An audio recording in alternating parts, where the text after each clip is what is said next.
Hello दोस्तों, आज की ये हिंदी कहानी स्त्री का घर थोड़ी सी इमोशनल है, लेकिन इमोशनल होते हुए भी इसका संदेश बहुत ही अनमोल है। आपकी आंखें थोड़ी सी नम करने के साथ साथ आपके दिल और दिमाग पर यह कहानी एक छाप छोड़ जाएगी, इसलिए इसे एक बार प्लीज पूरी जरूर पढ़िएगा। तुम्हें कितनी बार बताया है कि मेरे तैयार होने से पहले मेरा नाश्ता तैयार हो जाना चाहिए। शादी के 25 सालों बाद भी मुझे क्यों बार बार एक ही बात बतानी पड़ती है लता? तुम्हें क्या है, तुम तो आराम से घर पर रहोगी, मुझे काम पर जाना पड़ता है। तुम हो कि हमेशा बेवकूफ़ों जैसी हरकत करती हो। अगर तुम यह जानबूझकर करती हो तो याद रखना, मुझसे बुरा कोई न होगा।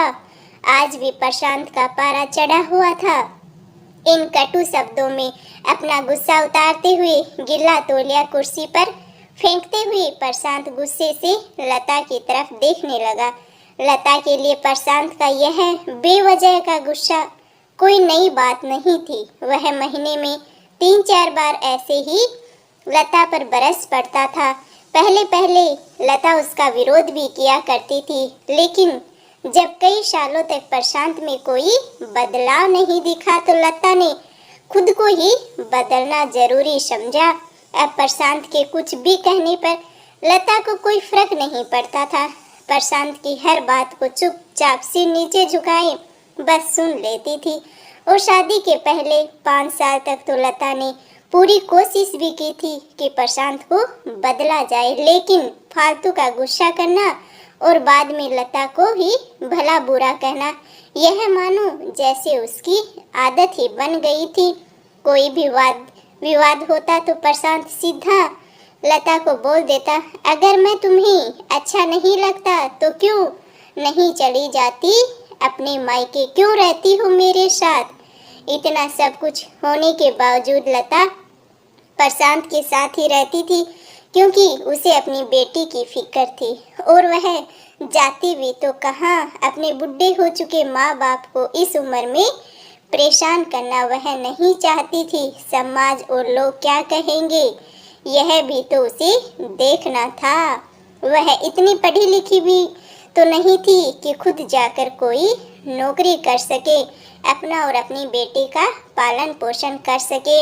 लता को अब अपनी फिक्र नहीं थी, उसको फिक्र थी तो बस अपनी शादी लायक हो रही बेटी की। लता नहीं चाहती थी कि पति पत्नी के झगड़े की वजह से उसकी बेटी काव्या डिस्टर्ब हो। काव्या की पढ़ाई भी पूरी हो चुकी थी, उसके लिए अब शादी के रिश्ते भी आने लगे थे। कई रिश्तों को तो काव्या ठुकरा चुकी थी। 2-3 महीने बाद एक अच्छा रिश्ता आया था। रिश्तेदार और पहचान के लोगों ने भी लड़के के बहुत ही गुणगान किए थे कि लड़का बहुत ही अच्छा है। प्रशांत एक शाम को अपनी बेटी के पास बैठकर उसे बताने लगा कि काव्या, वह लड़का बहुत ही अच्छा है और पढ़ा लिखा भी है, बहुत बड़ा घर भी है और बहुत ही अच्छी नौकरी है। ऐसे रिश्ते बार बार नहीं आते हैं बेटा, इस बार मना मत करना आप। काव्या अपने पिता से ज्यादा बात नहीं करती थी, शायद डरती थी या फिर नफरत करती थी, लेकिन आज वो अपनी पूरी हिम्मत इकट्ठा करके बोली कि मुझे अभी शादी नहीं करनी है पापा, मैं एक नौकरी करना चाहती हूँ और खुद अपने पैरों पे खड़ा होना चाहती हूँ। हाँ, तो उसमें क्या बड़ी बात है। मैंने लड़के से बात की है कि वह तुम्हें किसी बात के लिए भी नहीं रोकेगा, तुम शादी के बाद भी नौकरी कर सकती हो और वह तुम्हें नौकरी के लिए भी परमिशन दे देगा। प्रशांत बोला अपनी बेटी से, मेरा नौकरी करना या ना करना उसकी परमिशन पर क्यों डिपेंड करेगा पापा। काव्या ने पूछा अपने पापा से कि मेरी हर बात उस पर क्यों डिपेंड करेगी, वो क्यों फैसला करेगा। मैं कह रहा हूँ ना, तुम्हें किसी भी चीज़ की कमी नहीं होगी वहाँ पे। ऐसे रिश्ते बार बार नहीं आते, इसे ठुकरा मत, बहुत ही खुश रहोगी तुम। वहाँ प्रशांत बोला अपनी बेटी को। तो बेटी बोलती है कि पापा, क्या मैं उतनी ही खुश रहूँगी जितनी मम्मी इस घर में खुश है। काव्या ने तंज कसते हुए कहा अपने पापा को, आज तुम्हारी जुबान कुछ ज्यादा नहीं चल रही है? प्रशांत गुस्से से आंखें बड़ी करते हुए बोला अपनी बेटी काव्या को कि आज तुम्हारी जुबान कुछ ज्यादा नहीं चल रही है, क्योंकि सच हमेशा कड़वा होता है। पापा, मुझे शादी ही नहीं करनी है, क्योंकि शादी के बाद अगर वह लड़का आपके जैसा निकला तो मैं क्या करूंगी? मुझे आपके जैसा जीवन साथी नहीं चाहिए पापा, जो बिना बात के मुझ पर हमेशा चिल्लाए। मुझे कुछ भी अपनी पसंद का लेना हो तो 10 बार सोचना पड़े, कहीं वह नाराज ना हो जाए। मेरी तबीयत कैसी भी हो उसे परवाह ना हो। रोटी थोड़ी सी मोटी बन जाए तो घर सर पर उठा ले, उसकी चैक बुक ना मिले तो भी मेरा ही दोष निकाले, और हाँ, हर छोटी मोटी बात पर मुझे मायके जाने के लिए कहे। काव्या ने अपना दिल खाली करते हुए पापा से ये सब कह ही दिया। प्रशांत का गुस्सा तो 7वें आसमान पर था, लेकिन उसके मुंह से एक शब्द भी नहीं फूट रहा था, एक शब्द भी नहीं निकल रहा था। वो काव्या की बातें सिर्फ सुन रहा था। काव्या उतना ही बोलकर चुप नहीं हुई।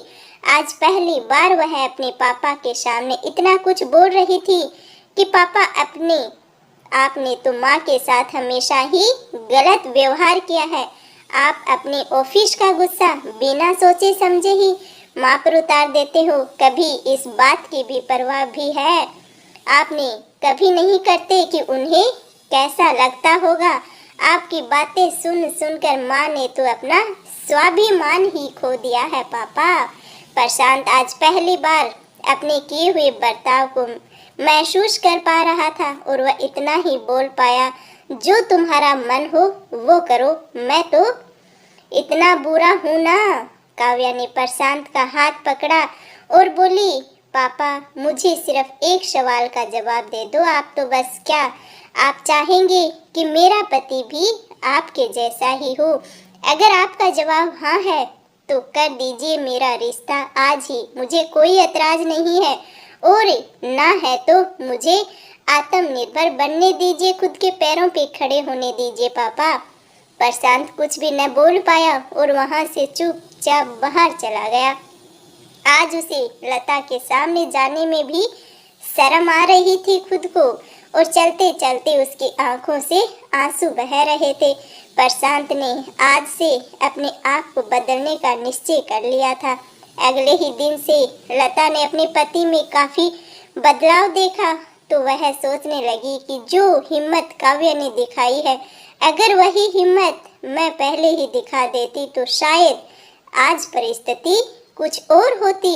अब काव्या पढ़ लिख कर अच्छी नौकरी भी करने लगी थी, और 3 साल बाद उसके लिए एक अच्छा सा रिश्ता आया। और उसकी विदाई पर प्रशांत बोला कि बेटा, तू हमेशा खुश रहेगी, क्योंकि तेरा पति तेरे बाप के जैसा नहीं है।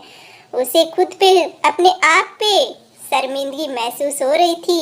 प्रशांत की यह बात सुनकर लता और काव्या की आंखों से भी आंसू बहने लगे थे। दोस्तों, हमारे समाज में औरतों को भले ही देवी का दर्जा दिया जाता है, लेकिन वह स्वतंत्रता नहीं दी जाती है जो उन्हें देनी चाहिए।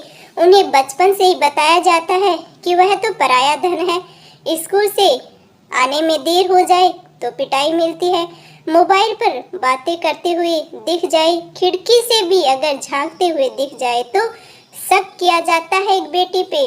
माँ बाप का घर तुम्हारा नहीं है और पति का घर ही तुम्हारा घर है। जीवन भर बस यही बातें बता बता करके उन्हें ससुराल भी भेज दिया जाता है, और एक दिन किसी छोटे मोटे झगड़े में ससुराल वालों से उन्हें सुनना पड़ता है कि इस घर को छोड़ दो और मायके चली जाओ।